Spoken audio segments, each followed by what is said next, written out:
good evening. If you're watching this video in the here and now, it means you're up late like me.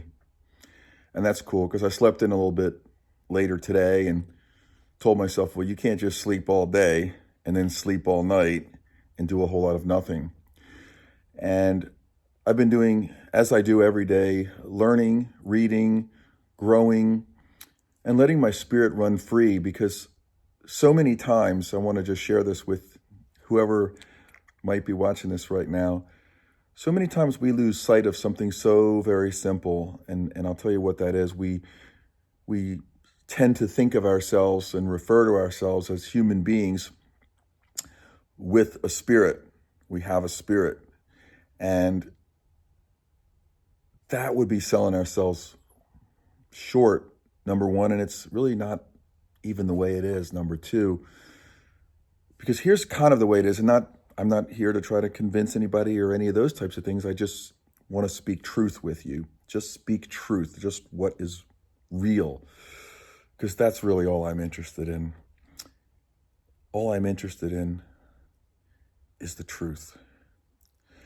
And the truth is this: before you were here, you were a spirit. And you were formless. You did not have the human form that you have right now. Whether you're tall or short, got long hair, or like me, bald. You had no form. And right now you do have a form. And none of it is constant. None of it is staying the same. And proof of that is, go pull up pictures of you from 5 years ago. Go pull up pictures of you from 20 years ago, and you will continue to see, wow, there's like all kinds of changes. And the one constant is that your spirit has been occupying that body the whole entire time. Even though the body has changed, your spirit has been complete from the very minute. It needed nothing. Your spiritual DNA, absolutely perfect, requires no modification whatsoever. And before you came here, going back to a moment ago, you were formless, and same for me. And then you took this human form. Your mother was impregnated. You became a fetus, and you came out this little baby, and then you were a toddler, and then you were a little girl or a little boy, grew into a teenager, and then eventually into a young and then a mature adult. And at whatever stage or age, we're going to leave here. Okay, we know this. We like to believe it's happening when we're an older person and all our dreams have come true. But the reality of it is that we don't know. One of the most famous recent passings has been not only Kobe Bryant at age 41, but his 13-year-old daughter, and all kinds of other not as well-known people who were kids, who are adults, and who were just heading to go play a game. And so when we leave this spot, we're going to go from formless to form, back to formless. So we're not human beings with a spirit. We are spirits having a human experience. And change is the one constant. You're changing even now. If I could get a microscope and look at your cells while you're listening to me, they're moving and dancing and growing. There's ones dying and there's new ones growing. So change is automatic. But growth is optional. Growth is not automatic. I'm going to spin down here for a second. You got the high ceiling up there. Growth is not automatic. Growth, to grow out of your space, is a choice. And I want to invite you now, in this time when so many people, especially if you're up now and you're listening to me late, you're feeling cut off, you're feeling confused, you're feeling fear, you're feeling lonely, you're feeling alone, you're feeling repressed, You're feeling anxious. You're feeling worried. And a lot of people are just feeling depressed. And I know it sounds easier said than done, but those are all choices too. Because whatever's going on that side, let's say that's all on this side, whatever's the opposite of those is where you have to focus. If you're being still right now, and that still is equated with depression, then you have to be in motion. And even if your body at this moment isn't in motion, I want to invite you to keep your spirit in motion, to keep your mind in motion, and certainly get your body in motion. My body's been way more still in these last couple of weeks than usual. I've been a very physical person. And for me, one of the things that I live by is very simply this, and I'll invite you to this. You might even want to write this down because it's kind of a mantra for me. Good is not good enough. Good is not good enough. Good is not good enough when great is possible. So it's so easy just to think you're doing good. And when someone says, hey, Tim, man, call you up on the phone. Well, hopefully they're not going to call you Tim. I have to keep it fun. I know we're talking about serious stuff, but just like having a conversation, you and I. Somebody calls you up, calls you by your name. Hey, what's going on? How you doing? You say, I'm fine. I'm good. Hanging in there. All these things we like to say. I want you to just get used to saying, I'm doing great. And leave people wondering, well, how are you doing great? If you say you're doing great, and that goes into your subconscious because you always say it, you are now, pretty soon, you are doing great. And all the factors in life, the results and the circumstances and the people will show up so that you feel great because you said, I'm great. And it works the other way around too, because if you say, I'm not doing so good, I'm sad, I'm mad, I'm confused, I'm depressed, all kinds of things are going to show up to reaffirm that. So I just want to keep inviting you into a space that you say, you know what, I'm doing great. I'm heading toward a great destination. I know where my destination is. And I don't know how I'm going to get there, but I know that I'm going to get there. And I've been doing a lot of thinking too as time goes, especially with this time that we all have so much of, so that I can be very clear on my goal for my mission and my vision, that it stays and remains crystal clear, because the opposite of clarity and clearness is fuzziness and blurriness and uncertainty. And that's only going to perpetuate more of the same. You know what I mean? I think you do. So to be very clear of one of the main reasons that I study and learn and do what I do is so I can give other people hope. So I can give you hope.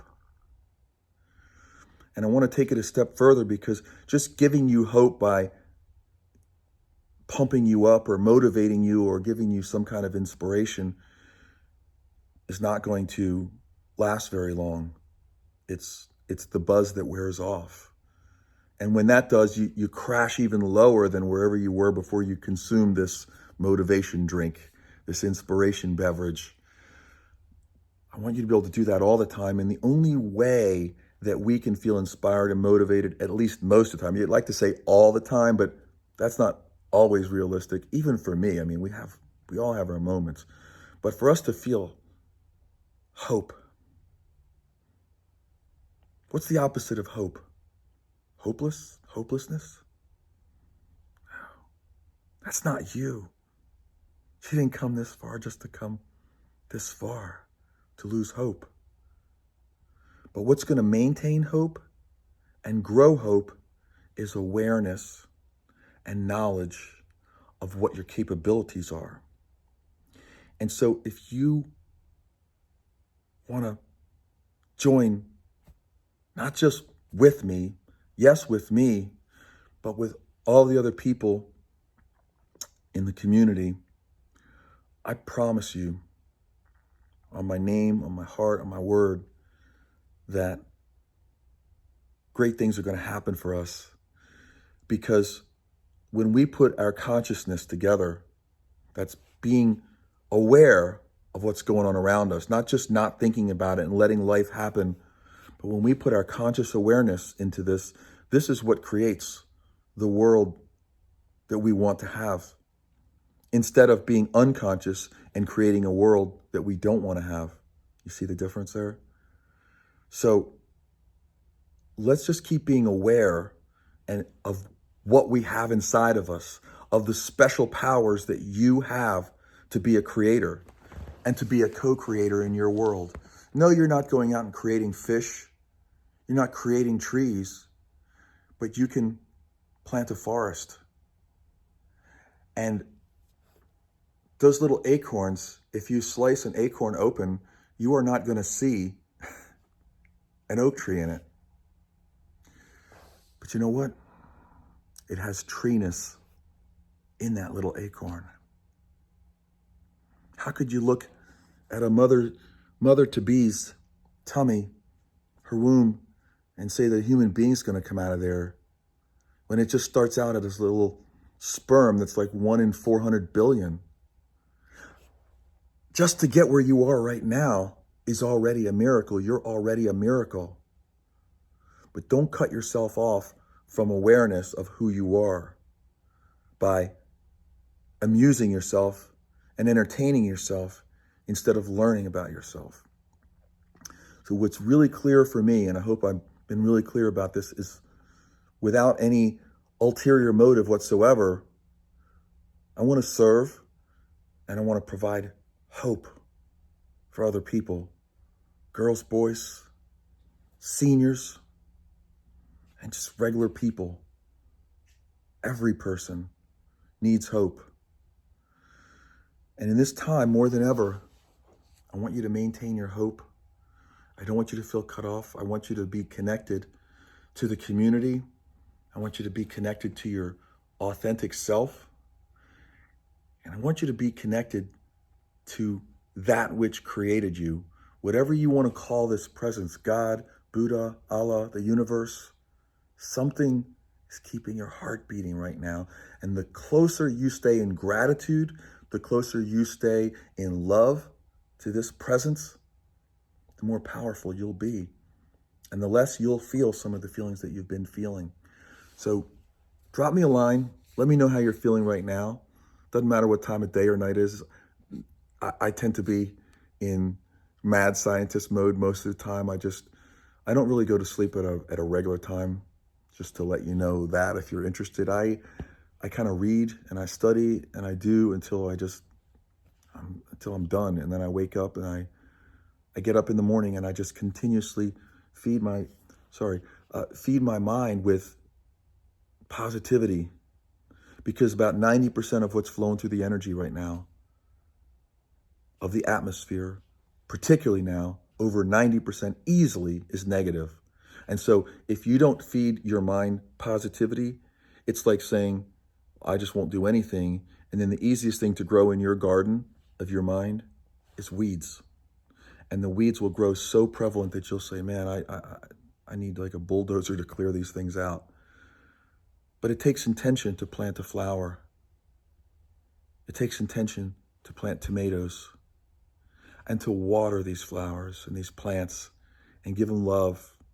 And then they come out of the ground, and you knew all along that they would grow.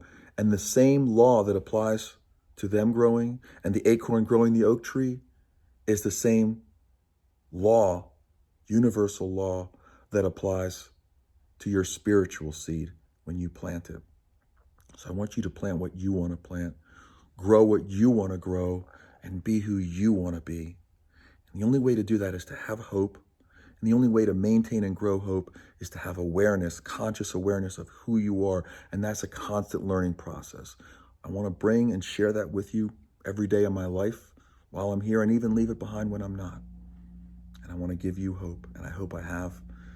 This is Tim Eade here, Faith Factor TV, reminding you that the best is here now and still yet to come. Thank you. Have a beautiful night and day. So long for now.